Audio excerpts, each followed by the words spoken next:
ज्यादा हो गया, ये कम हो गया, ये ऐसा हो गया, वैसा हो गया, ये सब तो यही छोड़ के जाना है मेरे भाई। और कौन कब जाएगा इसका भी कोई भरोसा नहीं है। ये तो आप इतनी बड़ी बात जब आप जानते हो, फिर इतनी बड़ी गलती क्यों करते हो? जानते हुए गलती करते हो, यही तो बात नादानी की है। नादान उसको नहीं कहते, जो मूर्ख है उसको नादान नहीं कहते।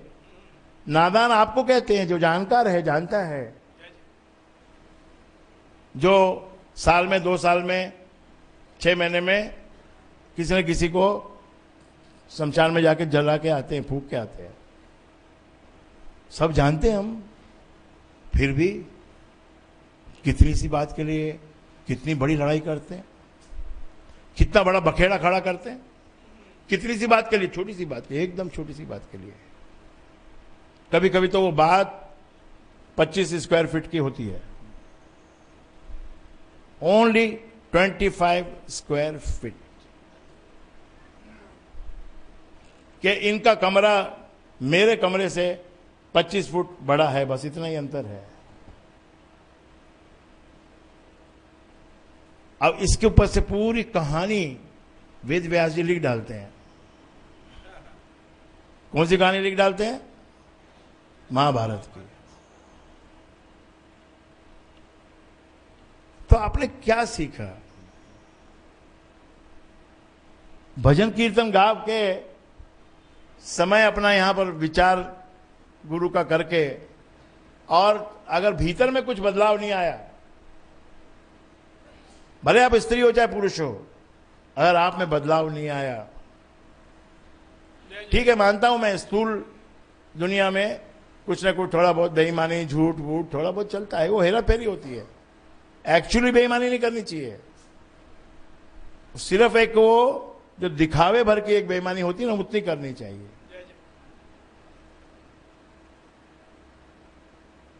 तो टॉपिक जरा मैं थोड़ा दूसरी तरफ चला गया। बात कहां से ये आई कि ग्रसित हो जाती बुद्धि। 10 बरस के थे जब नहीं हुई, 20 बरस के थे जब नहीं हुई, 40 बरस के थे जब नहीं हुई, 50 बरस के थे जब नहीं हुई, अब 60 बरस से लेकर 70 बरस का सफर बाकी रह गया, या 80 तक का होगा। इससे ज्यादा तो मेरे ख्याल से उम्मीद भी नहीं करनी चाहिए। तो ये जो उसमें क्या हासिल कर लोगे,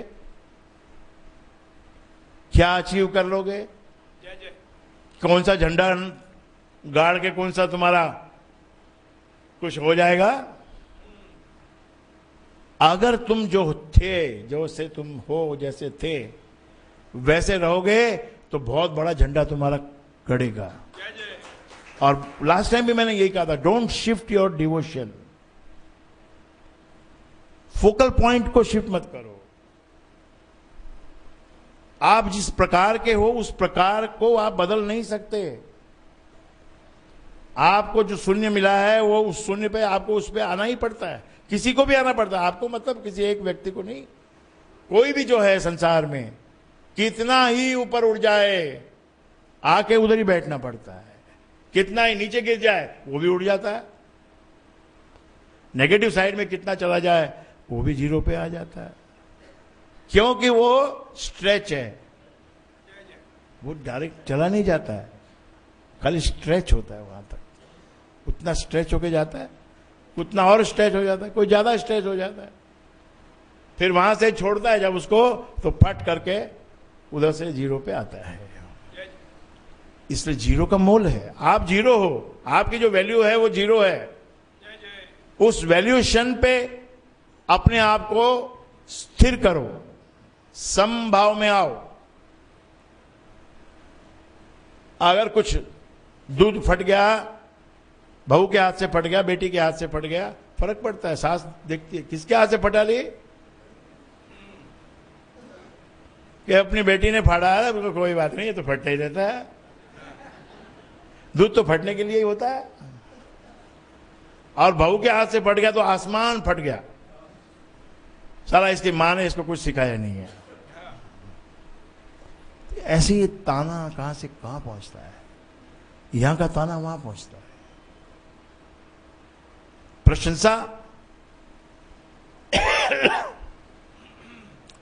तुम प्रशंसा भी करना सीखो ना भाई।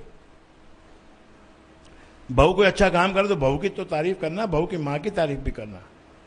फिर तेरे माता पिता कमाल है जो तेरे को ये सब सिखाया है। कहने का भाव ये है, ना कोई दुख है, ना कोई सुख है, ना कुछ हासिल है, ना कुछ गंवाना है। यहीं पर अच्छे से जीवन को हंसते मुस्कुराते गाते बजाते यहां से चले जाना है, फिर लौट के भी आना है। कुछ करो, हल्का हल्का कुछ करो। बहुत बड़ा, बहुत ज्यादा करने की सोचोगे कुछ नहीं होएगा। बहुत हाइपर होके कुछ नहीं होने वाला है। मैं तो एक देख रहा हूं 5-7 साल से एक योगी को,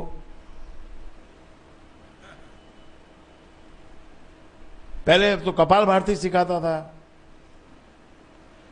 अनुलोम विलोम सिखाता था, फिर गैलोई देने लग गया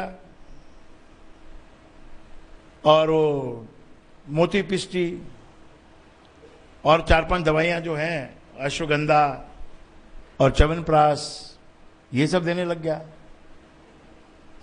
अभी भी नहीं प्यास बुझी तो जूस निकालने लग गया। बाबा जी जूस निकालने लग गए। इतनी बड़ी दाढ़ी रखी है, वो भी काली की गई है। झूठ वहां भी है, झूठ का जमाना है। अगर ये झूठ, आप झूठ का सहारा नहीं लो तो 1 महीने बाद यहां का सीन बदल जाएगा। कैसे सफेद बाल चमकेंगे। लेकिन झूठ का सहारा लेना, जमाना ही झूठ का हो गया। खैर कोई बात नहीं, उससे अपने को इतना फर्क नहीं पड़ता कि किसी की दाढ़ी सफेद है कि काली है। फर्क पड़ता है। लोग देखते रहो, जवान है, योगा करके जवान हुआ है। योगा करके बाल सफेद नहीं होंगे। क्यों ऐसा भ्रम लोगों को तुम देते हो? हजारों योगी जो पहले, किसी की भी आप फोटो देखो, सबके बाल सफेद है। तो ये छलावा, इसको छलावा कहते हैं। ठीक है, कोई बात नहीं, चलो भाई आप जूस निकालो। आपका काम नहीं चला, आप जूस निकालो। अब जूस निकालने के बाद में फिर सीढ़ी भी निकाल दी। गाना ना आया, बजाना ना आया, पर मुझे सीढ़ी निकालना आया। किसी की भी मदद लेके, ये करके वो करके, कैसे भी करके एक सीढ़ी बना ली। उसको पूरी दुनिया में बेच रहे हैं। लता मंगेशकर की नहीं बिक रही, मोहम्मद रफी की नहीं बिक रही, आजकल नहीं बिकती सीढ़ियां, तो तेरी कहां से बिकेगी? तो जूस भी निकाल लिया, सीढ़ी भी बना ली, फिर गांव गांव भी घूम लिए। इतने पे भी शांति नहीं। अब इकोनॉमी के बारे में लेक्चर शुरू हो गया है। हमारे देश की इकोनॉमी क्या है, कैसे चलती, इकोनॉमी क्या चीज है, बाबा को मालूम नहीं। लेकिन एक 3 महीने में, 2 महीने में किसी से पूछ पाछ के, पढ़ पढ़ा के आके समझाने लगे। इतना हाइपर आदमी हो सकता है, इतना टन खा सकता है। अंत में क्या होगा? कुछ कहीं पहुंचे कि नहीं पहुंचे, वहां जरूर पहुंचना है, वहां जरूर पहुंचना है। इसलिए वाल्मीकि ऋषि ने रामायण लिखी, फिर कुछ दूसरा कोई काम नहीं किया, बस एक रामायण लिखी थी। एक राम जी में अपनी पूरी जिंदगी उसमें डाल दी, राम के चरणों में डाल दी। एक बहुत ही इंपॉर्टेंट बात आपको मैं बताना चाहता हूं। तुम्हारा काम कुछ भी होने दो।